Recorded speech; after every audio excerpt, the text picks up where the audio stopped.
Hello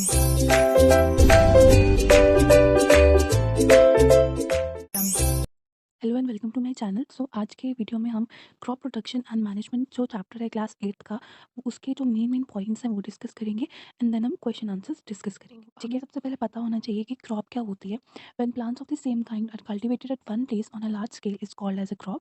तो जब भी कोई भी एक जगह पे same kind of plants cultivate करते हैं लार्ज स्केल में, उस चीज़ को हम बोलते हैं क्रॉप। ठीक है, जैसे कि अगर एग्जाम्पल की बात करें तो आपके पास एक ये फील्ड है, मतलब एक खेत है एंड आपने इसमें सारे के सारे वीट के आपने प्लांट्स लगा दिए। ठीक है, तो ये जो वीट के प्लांट्स जो होंगे इनको हम क्या बोलेंगे, इनको हम बोलेंगे क्रॉप है। ये क्या है? क्रॉप है वीट की। ठीक है, इसका मतलब जो भी प्लांट्स ग्रो किए गए हैं इस फील्ड के ऊपर, वो सब कौन से हैं? वो सब हैं वीट के प्लांट्स हैं। ठीक है, एंड जो क्रॉप्स होती हैं वो डिफरेंट तरह की हो सकती हैं। सीरियल्स हो सकते हैं, वेजिटेबल्स हो सकते हैं एंड फ्रूट्स हो सकते हैं। ठीक है, सीजन के बेसिस पे ये जो क्रॉप्स होती है इनको ग्रो किया जाता है। ठीक है, जैसे आप देखते हो कि समर के सीजन में आपको मैंगो देखने को मिलता है। तो मैंगो क्या है? एक फ्रूट है। तो वो फ्रूट क्रॉप्स होती है वो समर सीजन के टाइम आपको ज़्यादा देखने को मिलती है। ठीक है, दो तरह की क्रॉपिंग पैटर्न्स होते हैं, या बोल सकते हो कि दो तरह की क्रॉप्स होती हैं। एक होती है खारिफ, एक होती है रीबी क्रॉप। अब खारिफ क्रॉप्स क्या होती हैं, रीबी क्रॉप्स क्या होती है? खारिफ क्रॉप्स वो क्रॉप होती हैं जो कि रेनी सीजन में ग्रो की जाती है। ठीक है, ऐसी क्रॉप्स जो कि रेनी सीजन में ग्रो की जाएंगी उनको हम खारिफ क्रॉप्स बोलेंगे। एंड जो इंडिया में जो रेनी सीजन होता है वो जून से सितंबर तक का होता है। तो जून से मेज, सोयाबीन, ग्राउंडनट, कॉटन, ये सब जो है खारिफ क्रॉप्स हैं। अब हम बात करते हैं रेबी क्रॉप्स की। तो रेबी क्रॉप्स क्या होती हैं? वो क्रॉप्स जो कि विंटर के सीजन में ग्रो की जाती हैं। ठीक है, खारिफ होगी रेनी सीजन वाली, रेबी होगी जो विंटर सीजन में ग्रो की जाती है एंड अक्टूबर टू मार्च इसका ड्यूरेशन है। इसके एग्जांपल्स आ गई wheat, gram, pea, mustard and linseed. ठीक है, यहाँ पे क्वेश्चन दिया है कि why paddy can not be grown in the winter season. तो विंटर सीजन के टाइम पे पैडी क्रॉप जो है वो क्यों नहीं उगाई जा सकती? क्योंकि हमें पता है कि जो पैडी है वो क्या है? वो एक खारिफ क्रॉप है। ठीक है, खारिफ क्रॉप वो क्रॉप होती है जो कि रेनी सीजन के टाइम पे ग्रो की जाती है। तो अगर हम पैडी को अगर हम विंटर सीजन के टाइम ग्रो करेंगे तो वो ग्रो नहीं हो पाएगी। क्यों? क्योंकि पैडी को चाहिए होता है बहुत ज़्यादा पानी, बहुत ज़्यादा वाटर, इसीलिए उसको रेनी सीजन में ग्रो किया जाता है। तो अगर आप उसको विंटर सीजन्स में या समर सीजन में ग्रो करेंगे तो वो नहीं ग्रो होगी। अब हमारे पास है एग्रीकल्चरल प्रैक्टिसेस। एग्रीकल्चरल प्रैक्टिसेस क्या होती हैं?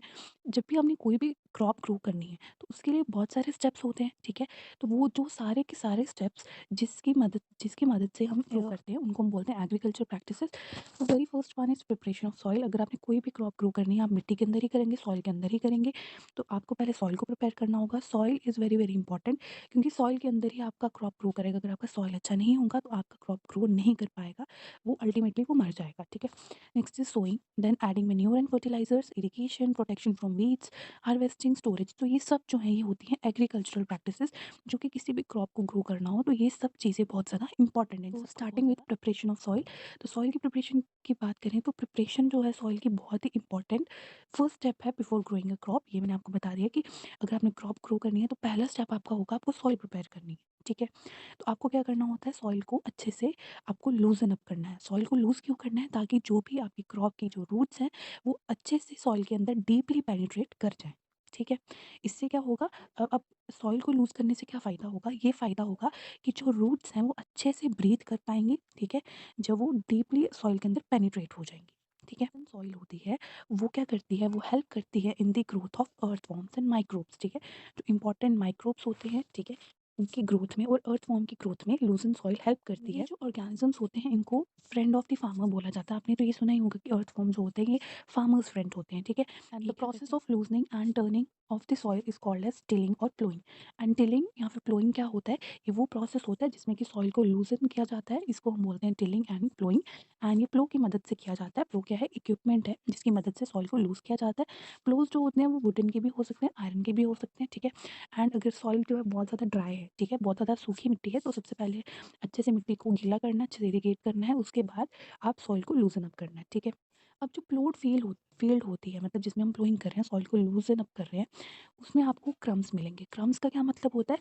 क्रम्स आर नथिंग बट ये जो होते हैं ये बड़े बड़े आप बोल सकते हो एग्रीगेट होते हैं, मतलब बड़े बड़े पीसीस होते हैं मिट्टी के। ठीक है, तो ये जो जब हम प्लोइंग करते हैं, लूजन अप करते हैं सॉइल को, तो ये जो क्रम्स होते हैं इनको तोड़ना भी बहुत ज़्यादा ज़रूरी है। क्योंकि जो सारी की सारी सॉइल होनी चाहिए, यूनिफॉर्म होनी चाहिए, प्रॉपर्ली लूजन अप होनी चाहिए एंड कोई भी क्रम्स नहीं रहने चाहिए। ठीक है, जब सॉइल को लूजन अप किया जाता है, ठीक है, उससे पहले क्या किया जाता है? मेन्योर को ऐड किया जाता है सॉइल में, ताकि जो मेन्योर है वो प्रॉपर्ली सॉइल के अंदर मिक्स हो जाए एंड जो सॉइल हो जाए एंड जो सॉइल है वो मॉइस्ट हो जाए सोइंग से पहले। ठीक है, before sowing the seeds, it is necessary to break the soil clumps to get better yield. This is done with the help of various tools.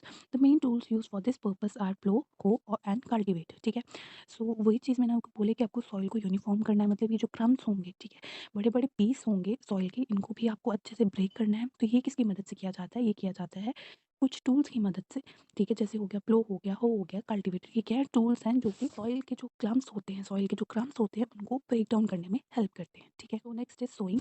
तो sowing is another important part of the crop production, ठीक है। Sowing से पहले आपको ये चीज़ ध्यान में रखनी है कि जो सीड्स हैं उनकी क्वालिटी अच्छी है, वो क्लीन है एंड हेल्दी होनी चाहिए, ठीक है। क्यों? क्योंकि अगर आपने अच्छे से सॉइल प्रिपेयर कर ली, ठीक है, लेकिन अगर आपके सीड्स ही खराब हैं तो वो क्रॉप ग्रो कैसे होगी, ठीक है। तो सो करने से पहले आपको ये चीज़ ध्यान में रखनी है कि जो भी सीड्स आपने लिए हैं वो अच्छी क्वालिटी के हैं, ठीक है, हाई यील्ड सीड्स हैं, देन वो क्लीन है एंड हेल्दी सीड्स हैं, ठीक है। अब ये क्वेश्चन आता है कि हम सीड्स को सेलेक्ट कैसे करेंगे? हमें कैसे पता चलेगा कि कौन से सीड्स जो है वो अच्छी क्वालिटी के हैं, कौन से नहीं हैं? कि कौन से सीड्स हेल्दी हैं एंड कौन से अनहेल्दी, ठीक है? तो जो डैमेज्ड सीड्स होंगे ना, वो हॉलो हो जाते हैं, मतलब अंदर से खोखले हो जाते हैं, खाली हो जाते हैं एंड वो लाइटर वेट के होते हैं।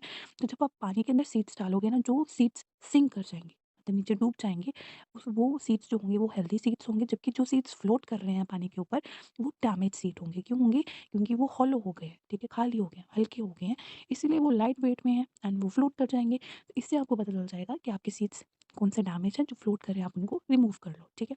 And this is a good method for the separation of the good healthy seeds from the damage ones, ठीक है।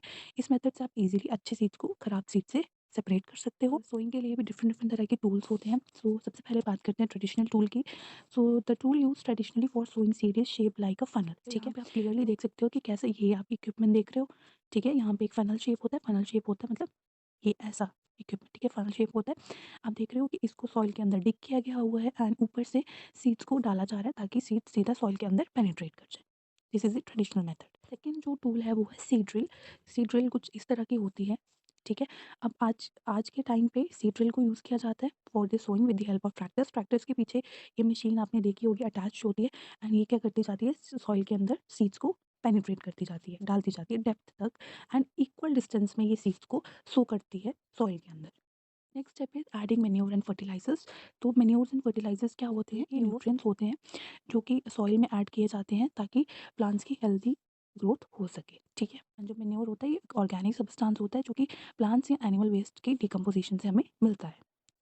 जो प्लांट एंड एनिमल वेस्ट होता है, फार्मर्स क्या करते हैं, पिट्स के अंदर इनको डंप कर देते हैं ओपन प्लेसेस में एंड उसको डिकम्पोज होने देते हैं एंड ये जो डिकम्पोजिशन होती है ये माइक्रो ऑर्गेनिजम्स करते हैं एंड जो भी डिकम्पोज मैटर होगा उसको as a organic manure use किया जाता है, ठीक है। अब हम बात करते हैं फर्टिलाइजर्स की। तो फर्टिलाइजर्स क्या होते हैं? ये केमिकल्स होते हैं जो कि एक पर्टिकुलर न्यूट्रिएंट में रिच होते हैं एंड मैन्योर से कैसे डिफरेंट होते हैं? मैन्योर जो होता है वो ऑर्गेनिक सब्सटेंसेस होते हैं जो कि प्लांट्स एंड एनिमल के वेस्ट को डिकम्पोज करके बनाया जाता है, लेकिन फर्टिलाइजर्स जो होते हैं ये केमिकल्स होते हैं जो कि फैक्ट्रीज में बनाए जाते हैं एंड इनकी एग्जाम्पल्स आ गई urea, ammonium sulphate, super phosphate, potash, NPK, ठीक है। एंड ये जो फर्टिलाइजर्स की मदद से हम बेटर क्वालिटी के मतलब बेटर यील्ड ग्रो कर सकते हैं क्रॉप्स की, इसकी व्हीट की, पैडी की एंड मेज़ की। But excessive use of fertilisers has made the soil less fertile, ठीक है।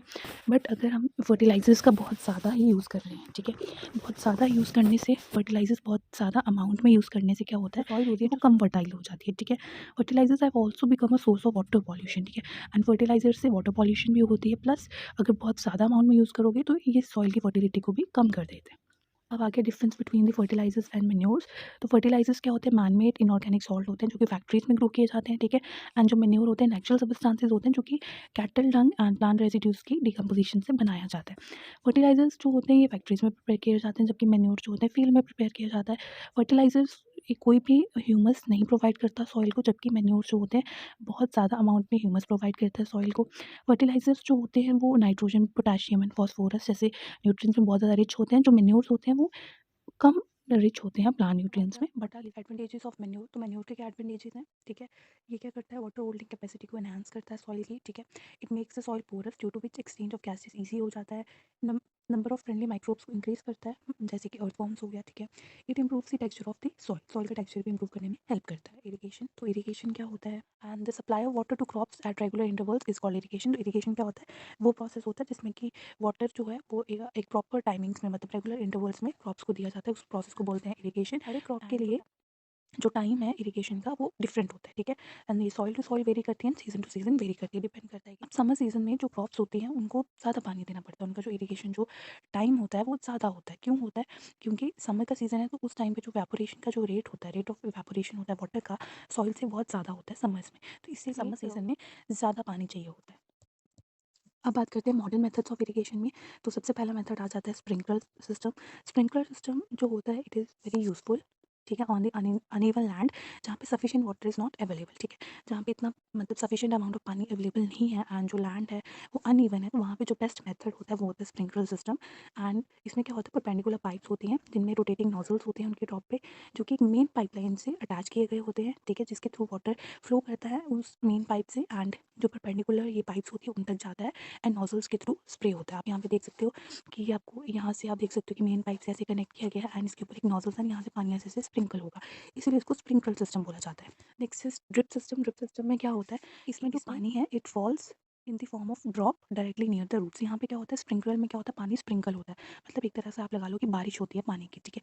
ड्रिप सिस्टम में क्या होता है, ड्रिप में मतलब ड्रॉप, बूंद बूंद करके रूट्स के पास पानी गिरता है, ठीक है। इस सिस्टम को ड्रिप सिस्टम बोला जाता है and it is the best technique जो कि फ्रूट प्लांट्स के लिए यूज़ की जाती है, गार्डन्स के लिए एंड ट्रीज़ के लिए। नेक्स्ट जो है वो है प्रोटेक्शन फ्रॉम वीड्स। वीड्स से कैसे प्रोटेक्शन मिलती है प्लांट्स, जो हमारी क्रॉप्स होती है, सो जो अनडिजायरेबल प्लांट्स होते हैं उनको वीड्स बोला जाता है एंड वो प्रोसेस जिसमें कि इन वीड्स को रिमूव किया जाता है उसको वीडिंग बोला जाता है। अब ये वीडिंग जो प्रोसेस है ये क्यों ज़रूरी है, क्योंकि जो वीड्स होते हैं मतलब ये भी क्या है, अनडिजायरेबल प्लांट्स ही हैं, इनको भी ग्रो करने के लिए वाटर चाहिए, न्यूट्रिएंट्स चाहिए, सनलाइट चाहिए, तो इनको रिमूव करना इसलिए ज़रूरी है क्योंकि ये जो क्रॉप वाले जो प्लांट्स हैं उनके साथ कम्पीट करते हैं water, nutrient, space and light के लिए, ठीक है। तो इस अगर ये भी ग्रो करेंगे तो जो क्रॉप्स हैं उनको पानी, न्यूट्रिएंट, स्पेस एंड लाइट के लिए कम्पीट करना पड़ेगा इनके साथ, तो इसीलिए वीडिंग प्रोसेस इन वीड्स को, अनवांटेड प्लांट्स को रिमूव किया जाता है। नेक्स्ट है वीडिसाइड्स। वीडिसाइड्स क्या होते हैं, ये केमिकल्स होते हैं जो कि वीड्स की ग्रोथ को कम करते हैं, ठीक है। इनको क्या किया जाता है, इनको फील्ड में मतलब जिस फील्ड में क्रॉप ग्रो की जाती है वहाँ पे इनको स्प्रे किया जाता है एंड इसके एग्जांपल है 2,4-D, ये क्या है, एक वीडिसाइड है एंड इनको स्प्रे किया जाता है फील्ड में ताकि जो भी वीड्स है ये क्या करते हैं, ये क्या होता है, ये मर जाए एंड ये जो वीडिसाइड्स जो स्प्रे करते हैं मतलब ये केमिकल जो स्प्रे करते हैं फील्ड में, तो ये जो हमारी जो क्रॉप है उसको बिल्कुल भी डैमेज नहीं करते हैं, ठीक है। Next is harvesting. हार्वेस्टिंग क्या होता है, cutting of the crop after it is mature. जब क्रॉप अच्छे से पक जाए तो उसको जब कट करते हैं तो उसको हार्वेस्टिंग बोला जाता है। और जो हार्वेस्टिंग है वो मैनुअली भी की जा सकती है, मशीन से भी की जा सकती है। मैनुअली अगर करनी है तो सिक्कल इज द इक्विपमेंट, अगर आपने मशीन से करनी है तो हार्वेस्टर की मदद से की जाती है। तो ये सिक्कल होता है, इसकी मदद से क्रॉप को हार्वेस्ट किया जाता है मैनुअली। थ्रेशिंग में क्या किया जाता है, जो ग्रेन सीड्स होते हैं उनको चाफ से सेपरेट किया जाता है, इस प्रोसेस को बोलते हैं थ्रेशिंग एंड इस प्रोसेस को एक मशीन की मदद से किया जाता है जिसको बोला जाता है कंबाइन, ठीक है। मशीन होती है जिसका नाम है कंबाइन, जिसकी मदद से क्या किया जाता है, ये ग्रेन्स को चाफ से अलग किया जाता है एंड ये जो कंबाइन जो मशीन है इसको कंबाइन क्यों बोला गया है, क्योंकि ये हार्वेस्टर और थ्रेशर दोनों का काम करता है। इससे आप क्रॉप भी हार्वेस्ट कर सकते हो एंड ग्रेन से चाफ जो है वो भी सेपरेट हो जाएगा, तो ये थ्रेशर एंड हार्वेस्टर दोनों चीज़ का काम करता है। तो विनोइंग भी वही प्रोसेस है जिसमें कि ग्रेन को चाफ से सेपरेट किया जाता है, बट जो फार्मर्स होते हैं जो कि मतलब इतना ज़्यादा इस मशीन को अफोर्ड नहीं कर सकते, या जो स्मॉल होल्डिंग्स जिनके पास छोटे छोटे मतलब लैंड होती है जो कि अपने सर्वाइवल के लिए ग्रो कर रहे हैं, इतना हाई अमाउंट में नहीं कर रहे हैं, तो वो ये विनोइंग मशीन की मदद से सेपरेशन करते हैं। नेक्स्ट है स्टोरेज। अब स्टोरेज बहुत ज़्यादा इंपॉर्टेंट है क्योंकि आप इतनी मेहनत से क्रॉप उगाई, तो अब स्टोर करना बहुत ज़्यादा इंपॉर्टेंट स्टेप होगा ताकि आपकी क्रॉप खराब ना हो और वो लॉन्गर टाइम के लिए सेफ रहे। जो ग्रेन्स होते हैं, ठीक है, उनमें क्या होता है, मॉइस्चर होता है। ये freshly harvested grains are store without drying, ठीक है। जो फ्रेशली हार्वेस्टेड जो ग्रेन्स होते हैं अगर आप उनको ड्राइंग के बिना स्टोर कर दोगे तो वो ख़राब हो जाएंगे, क्योंकि अगर मॉइस्चर रहेगा तो उसमें और माइक्रो ऑर्गेनिजम्स ये सब चीज़ें अट्रैक्ट होंगे, मतलब उन पे अटैक करेंगे जिसमें कि वो क्या हो जाएंगे, जर्मिनेशन के लिए अनफिट हो जाएंगे। सो जब भी ग्रेन्स को स्टोर करना है तो उनको प्रॉपर्ली सन में ड्राई करना है ताकि मॉइस्चर जो है वो कम हो जाए, जिससे कि माइक्रोबियल अटैक की जो चांसेस हैं वो बहुत ज़्यादा कम हो जाए। फार्मर्स होते हैं इन ग्रेन्स को जूट बैग्स में या फिर मेटालिक बिन्स में स्टोर कर सकते हैं एंड लार्ज स्केल स्टोरेज जो होती है ग्रेन्स की वो सिलोस में एंड ग्रेनरीज में की जाती है ताकि पेस्ट से उनको बचाया जा सके। घर में ही अगर स्टोर करके रखना चाहते हैं फूड ग्रेन्स को तो ड्राइड नीम लीव्स को भी यूज़ कर सकते हैं फॉर दी स्टोरेज। अब हम यहाँ पे क्वेश्चंस डिस्कस करेंगे अभी जो हमने पढ़ा। सो सबसे पहला है fill in the blanks. So the same kind of plants that are grown and cultivated on a large scale at a place is called. So सेम तरह के प्लांट्स जो ग्रो किए जाते हैं, कल्टिवेट किए जाते हैं लार्ज स्केल में, ज़्यादा अमाउंट में, उसको क्या बोला जाता है, क्रॉप बोला जाता है, ठीक है। फर्स्ट लाइन में यही पढ़ा था हमने। एंड जो first step second is the first step before growing crops is dash of the soil. पहला काम क्या है अगर आपने क्रॉप ग्रो करनी है, तो मैंने आपको बताया था इसकी preparation of the soil, soil को प्रिपेयर करना है। Next is damage seed would dash on top of the water. अब जो डैमेज सीड होंगे वो पानी में क्या करेंगे, फ्लोट करेंगे कि सिंक करेंगे, दे विल फ्लोट, ठीक है। अगर आपने चैप्टर अच्छे से पढ़ा होगा ना, तो आपको ऊपर हेल्प बॉक्स की भी ज़रूरत नहीं पड़ेगी फिल इन द ब्लैंक्स करने के लिए। For growing a crop sufficient sunlight and dash from the soil are essential. Sufficient sunlight, sufficient water and sufficient nutrients are required from the soil. ठीक है, next is match the following. तो अब हमने यहाँ पे मैच करना है। सो kharif crops क्या होती हैं? पैडी एंड मेज, जो कि रेनी सीजन के टाइम ग्रो की जाती है। रेबी क्रॉप्स में आ गया व्हीट, ग्राम एंड पी, ये जो है ये की जाती हैं विंटर सीजन के टाइम। देन केमिकल फर्टिलाइजर्स में आ गया यूरिया एंड सुपर फॉस्फेट, क्योंकि इसके एग्जाम्पल्स हैं। ऑर्गेनिक मैन्योर में आ गया animal excreta, cow dung, urine and plant waste. ठीक है, ये वाला जो है ये वाला ऑप्शन गलत है, ये किसी में भी नहीं आएगा, ये एक्स्ट्रा दिया गया। Next is give two examples of each. अब kharif crop and rabi crop के एग्जाम्पल देने हैं, आपको पता होगा। खारिफ में आ गया पैडी, मेज, रेबी में आ गया व्हीट, ग्राम, पी। ठीक है, अब पैराग्राफ लिखना है। प्रिपरेशन ऑफ सॉइल, ये मैंने आपको बता दिया था कि सॉइल को कैसे प्रिपेयर किया जाता है, क्या क्या टूल्स यूज़ किए जाते हैं। देन सोइंग कैसे की जाती है, सीड्स को अच्छे से सेलेक्ट करना है, फिर सोइंग टूल्स की मदद से की जाती है। या वीडिंग क्या होता है, वो प्रोसेस जिसमें कि वीड्स को रिमूव किया जाता है। थ्रेशिंग क्या होता है, जिसमें कि चाफ को ग्रेन से सेपरेट किया जाता है। Next is explain how fertilizers are different from manures, ये भी हमने डिस्कस किया। इरिगेशन क्या होता है, जिसमें पानी को प्लान कर, जिसमें क्रॉप्स को रेगुलर इंटरवल्स में हम वाटर करते हैं, उसको इरिगेशन बोला जाता है। डिफरेंट मेथड्स जो इरिगेशन के होते हैं, दैट इज स्प्रिंकलर मेथड हो गया, ठीक है, ड्रिप सिस्टम हो गया। If wheat is sown in kharif season then what would happen, अगर वीट को खारिफ सीजन में ग्रो किया जाएगा तो क्या होगा? वो सर्वाइव नहीं कर पाएगी, क्योंकि वीट जो है एक रेबी क्रॉप है जो विंटर सीजन के टाइम ग्रो की जाती है। तो वीट को वो एंड अगर आप उसको रेनी सीजन में ग्रो करोगे तो क्या होगा? उसको प्रॉपर टेम्परेचर, ह्यूमिडिटी, ये सब चीज़ें नहीं मिल पाएंगी एंड वो ग्रो नहीं कर पाएगा एंड वो मर जाएगी। Explain how soil gets affected by the continuous plantation of crops in a field. तो सॉइल, अगर आप कॉन्टिन्यूस प्लांटेशन करते जाएंगे क्रॉप्स की फील्ड में तो क्या होगा? सॉइल कैसे अफेक्ट होगी? तो सारे न्यूट्रिएंट्स क्या हो जाएंगे? रिप्लेनिश हो जाएंगे। तो इसीलिए मैन्योर्स ऐड करने चाहिए, जिससे कि सॉइल में जो है प्रॉपर न्यूट्रिएंट्स सॉइल को मिले।